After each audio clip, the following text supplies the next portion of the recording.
Hey chat, what's going on? On the 7th of May, I watched The Voyeurs, starring Sydney Sweeney and Justice Smith. The storyline was really good. I was really intrigued by the storyline. Two people, Justice Smith and Sydney Sweeney, move into this apartment across the street from this couple that is very comfortable, like, having sex with their windows open. And so they're like, oh, they have to be voyeurs. They have to want us to look into their window. Sydney Sweeney becomes obsessed with it, and to the point where, well, they both become obsessed with it to the point where they sneak into that house during a Halloween party and plant something in there so they can, like, read their sound waves to hear what they're saying.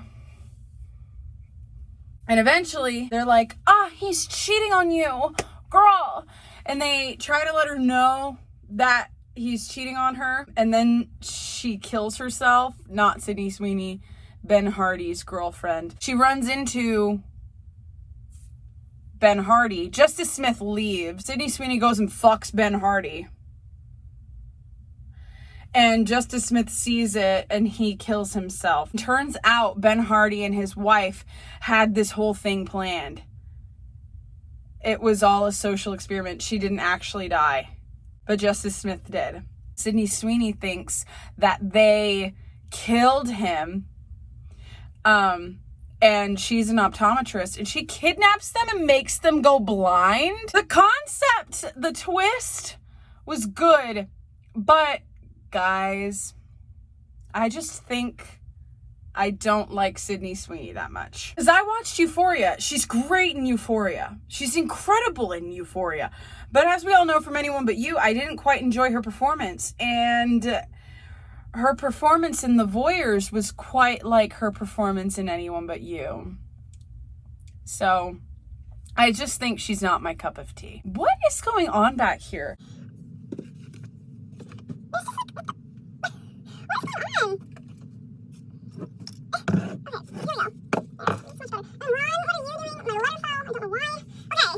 One more order. The album I listened to on the 7th was the Sunset Boulevard Revival soundtrack. I don't know why. Guys, I may be a musical theater kid, but there's actually quite a few musicals I have never listened to, and Sunset Boulevard is one of them. And what was I doing? Well, here's the thing. I don't particularly fucking like you, Andrew Lloyd Webber. The only thing I think I like of his is Phantom of the Opera. But I was listening to Sunset Boulevard. I like that they record basically the entire show. Nicole Scherzinger, Pookie. She's great. Tom Francis, I am jealous of. I'll be honest, I'm jealous of him because he's my age and he's won an Olivier and is nominated for a Tony. And right now I have a vocal stim and it is him singing Sunset Boulevard. I did enjoy it. I was reading the synopsis as I was listening to it. Delicious. On the 8th, I watched Hard Eyes, starring Olivia Holt and some other people. Hard Eyes knows it's making fun of itself, and that's what makes it enjoyable. This person goes around killing couples on Valentine's Day all across the United States of America. Olivia Holt isn't even dating this guy, but she kisses him for appearances in front of her ex-boyfriend. Hard Eyes sees that and goes after them. And they frame the guy she's with and say that he's Hard Eyes. Long story short, spoiler, you find out that Hard Eyes is actually a throuple. And it's funny. It's funny, and it's also like, God. The album I listened to was Fission by Dead Poet Society, and I recall liking most of it. I did like their sound. I think they sounded like Bad Flower. On the 9th, on May 9th, the best day of the year, the second best day of the year, I watched Get Out. Finally. I somehow avoided knowing what happened. I knew that her family was shady. I knew that. I didn't know much else though. My theory was that they were just gonna hunt him and keep him for like sport, and then that guy from the beginning showed up, and that further, solidified my theory, until y'all start saying y'all are gonna transplant someone else's brain into him. for fetishization purposes.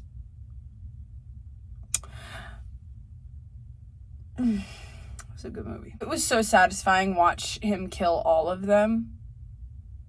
Yeah. And then when she's like, get him, Grandpa. Fuck you. You freak. On the 9th, I listened to Even in Arcadia by Sleep Token. Here's the thing with Sleep Token. I wanted to like it. I wanted to like the album. I think he sounds good. I think when they play their actual instruments that are the guitar and the drums and the bass, I think that's really good. They have saxophone solos. They had, I'm pretty sure, a piano solo. The lyrics were good. I enjoyed all of that. But what I can't stand is when you're trying to be a semi-metal band and you use like that like pad that's like boom boom boom boom boom boom boom boom, and I think all songs that use that sound the same. I hate it so much that made me not like the rest of the aspects of the album. On the 10th, I watched Catch Me If You Can. It's okay. I don't get why it gets so much hype. The movie. I watched the movie. I did not watch the musical. I don't think I'll ever listen to the musical because I didn't really care for the movie. And I don't quite understand why other people cared about the movie. Maybe because it's based on a true story. Perhaps. But I don't know. I wasn't particularly interested in Tom Hanks. I wasn't interested in Leonardo DiCaprio or Christopher Walken for that matter. It was just kind of like, he's a teenage con man. And y'all brought Amy Adams into it, and it's just like, I don't care. The album I listened to on the 10th was Redwood, starring Idina Menzel. Now, I don't know why everyone's flaming that shit. Listen, Idina Menzel, I have my thoughts on Idina Menzel. I do. But her performance was good in this one. It was. Quite frankly, I think everyone did a good job, except for Michael Park. Y'all always give Michael Park really bad songs to sing. And I've heard he's an asshole, so I don't really care that I'm saying that. Idina Menzel, her son dies of a drug overdose, and she drives across the country to, like, process her grief, and she runs into her wife, and both of them are like, we can get through this together. She ends up climbing a redwood tree. The plot is kind of dumb, but the songs are good. Drive, Still, the finale, The Stars. Mm-hmm. Yeah. On the 11th, I watched Saving Private Ryan. Guys, I just don't like a war movie. I don't like action movies. I don't. They're not my thing. But everyone always says that Saving Private Ryan is so emotional. It's gonna get you. No, it didn't. It really didn't. I'm not a World War II girly. You know how some people have fixations on tragic events? I'm not a World War II person. I'm a Titanic person. And another event that we're gonna get to later. I guess I just don't care for World War II movies about war. About the war specifically. I can respect a movie about the Holocaust, but the ones about war, I'm just not. I don't get it. Everyone said, oh, but the ending is so, Listen, if anyone dies in a war movie, it's not shocking. It is not out of nowhere to me at all. Spoiler, Tom Hanks dies and he spent the whole movie looking for Private Ryan. It would have pissed me off more if they spent all this time looking for Private Ryan and then Private Ryan died. That's what would have gotten my ass. About an hour too long. which maybe that's the point. I don't know. I watched a video the other day saying, like, ranking 9/11 movies. And Remember Me, starring Robert Pattinson, was pretty high up on the list. And I was like, I feel like you can barely count that as a 9/11 movie. It's only the last 5 minutes of the movie where you even find out that it is 9/11 and Robert Pattinson is in one of the World Trade Centers, and it zooms out and you see that he's gonna fucking die. But then they said that's a part of the reason why it's a top tier 9/11 movie, because it comes out of nowhere that that 9/11 happens, because that's what it was like in real life. So maybe that's what Saving Private Ryan was going for. I don't know. The album I listened to that day was Ride the Cyclone. Songs for Ride the Cyclone, I'm not too intrigued by. I liked the finale and I liked the intro. I am far more intrigued by the fact that it is a part 2 of a trilogy. I was more interested in the plot. I probably would love this show if I watched it. The songs were just meh. On the 12th, I finally watched Deadpool and Wolverine. I saw the first Deadpool and the second Deadpool in theaters, and then I didn't see the third because I had no one to go with me. So I watched the last one, and it's definitely a Deadpool movie. It was funny. Yeah, I've always thought the Deadpool movies are funny.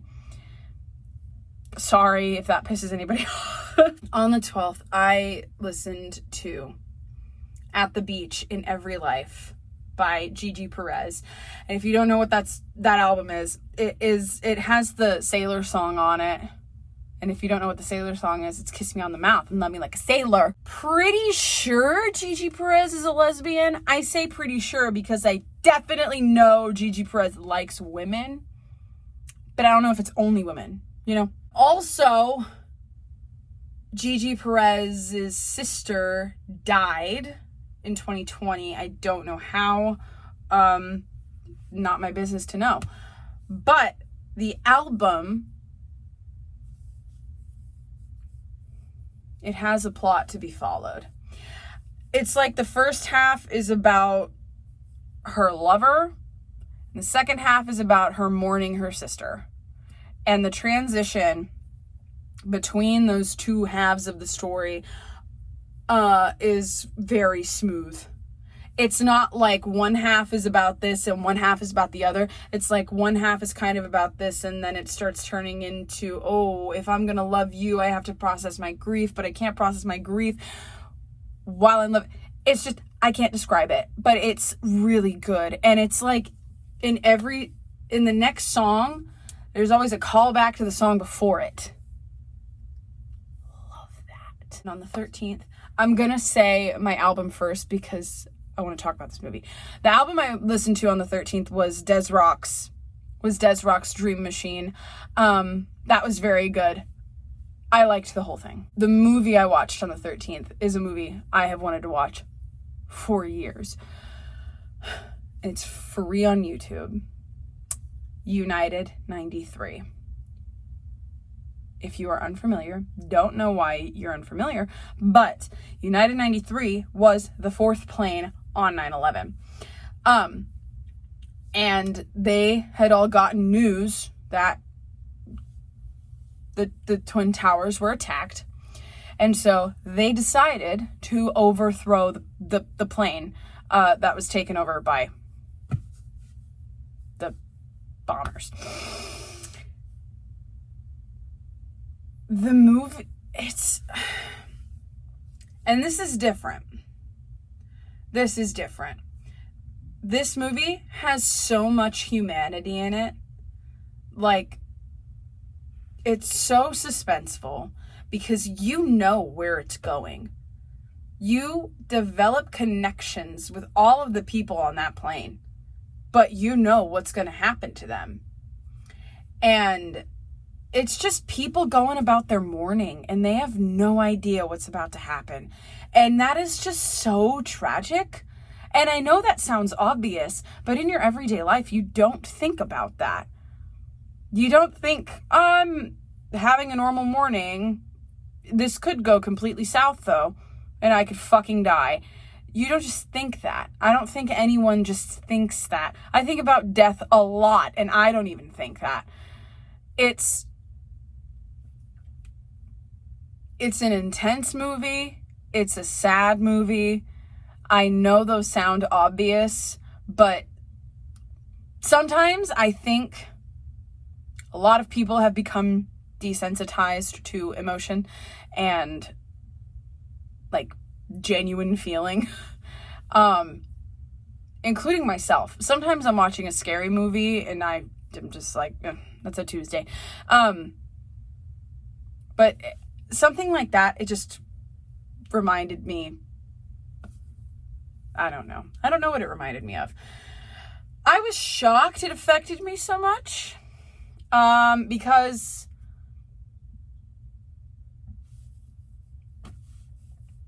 after 24 years of hearing the same stuff over and over again about it, and growing up in a world where that is kind of normal now, it's just, I'm not saying it's irrelevant, but it feels redundant and like I've seen it all already. But I don't know. Something about United 93 was different. And in that same video I was talking about with Remember Me, he said the thing he liked the most about it was that when the second plane hits, not even just the second plane, when both planes hit both towers, the focus is on the reaction of the people in the movie, because we've all already seen what happened. No point in showing it again. Show something different. And I think that's why I liked it. Yeah. It's also just pure bravery and heroism,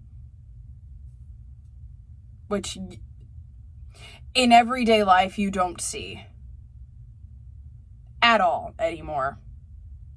And that is a reference to gun control. But those are my movies this week. Sorry to bring down the mood a bit, but would absolutely recommend you watch United 93 if you can handle it. It is very sad. And again, I know that sounds obvious because it's a movie about 9/11, but it's rough. I suggest Get Out, if you somehow haven't seen it, because I don't know how I went so long, but I wanted to watch it the whole time, I swear. I'd recommend all of the albums I talked about. Go, like, even the one I said annoyed me. Even in Arcadia, give it your own shot. But I also feel like I'm the last person to listen to Sleep Token, so maybe you've already listened to Sleep Token. Yeah!